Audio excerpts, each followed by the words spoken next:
Now that the pan is stripped, it'll rust immediately as soon as it's dried. So we oil it wet, underwater even. Dry the water off with the oiled paper towel or a rag. Then dry off all the water, but make sure as you dry the water off, you're keeping the oil under it. Make sure it gets everywhere. So at this point, we rub the oil in liberally, and we'll see how good the seasoning is by how black or brown the paper towel gets. So raw iron will make that paper towel jet black or a very dark brown.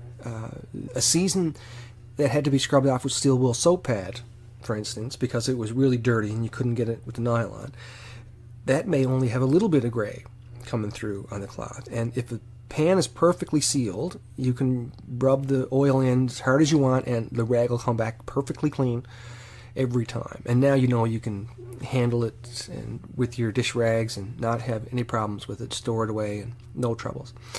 And now that you know how much iron is coming through, you can control how much iron you want in your food, or at least you're aware of what's going on there and decide if you want to use it like it is or if you want to put a fresh layer on there. So if you are reseasoning a pan with an extra layer to seal it up a bit better, it should be scrubbed with a soap pad really well beforehand and have a nice fresh coat of oil applied. That fresh oil hasn't been heated yet, so it'll radicalize for us. This new oil also cleans any burned oil that didn't polymerize off in that last heat pass. The best oil for this is lard, or the vegan equivalent of would be vegetable shortening.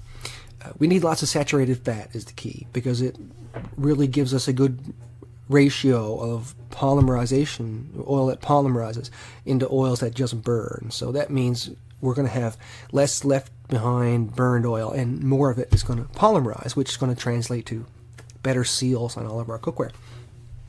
So it's oiled and ready to have a new layer of seasoning baked on. After the oil has had a few minutes to soak in, you want to remove all the excess oil. The oil layer needs to be crazy thin. You can't underestimate how thin it needs to be. The best way I like to do it is in nice hot water, hot as your hands can stand, with a clean dishcloth, no soap.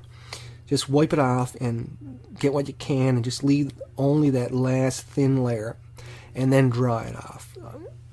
I like to add a little bit of tiny amount of oil to the cooking surfaces just before I put it in the stove, especially if it looks a little dry or a little discolored spots.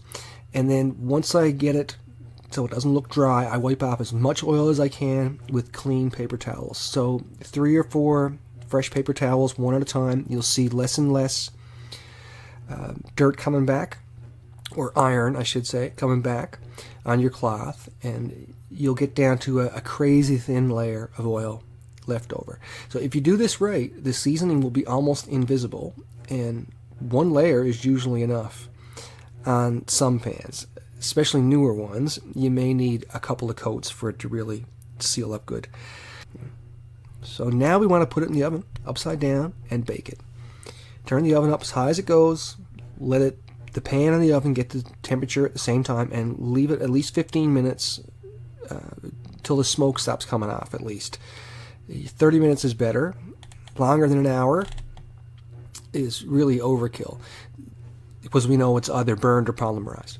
At the other extreme, I've forgotten my pans for hours at 525, and they've always been fine for me. No need to cool it down after you're finished the baking and on. You can cook with it right away. I usually let it come down to 300 or so, not for the seasoning, certainly not for the pan, just for the safety. 500 degree cast iron is really hot. It's no joke. Be careful. After a new seasoning has been baked on and cooled, it's going to look very dry. So give it a generous coat of oil and treat it as if it were dirty after it's been oiled. So oil goes on better if the pan is at least the temperature of hot water.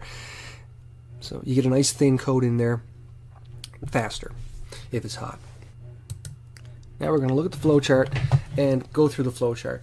So if there's rust, what are we going to do? We're going to give it a cleaning with one of those acids and soak it as long as we need to, and then see if there's anything flaking off, if whatever's left is good and solid. And if there is anything flaking off, well then that's a no on the good foundation. We're going to have to strip it off.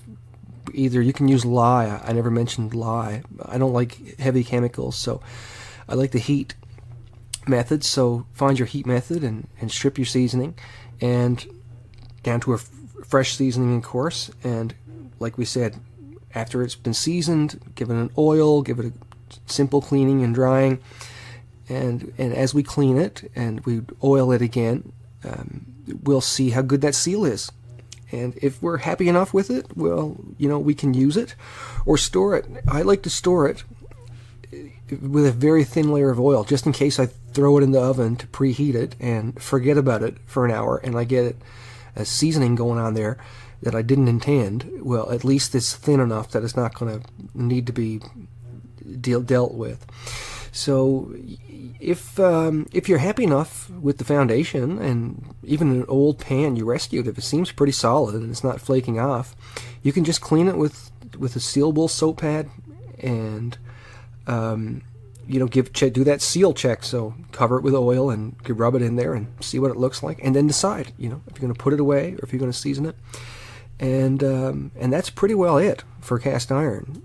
So if you have any questions, leave them in the comments, I guess. If you found it helpful, you can subscribe or click like, or again, leave a comment. So thanks for listening. Have a great day. Go rescue some cast iron.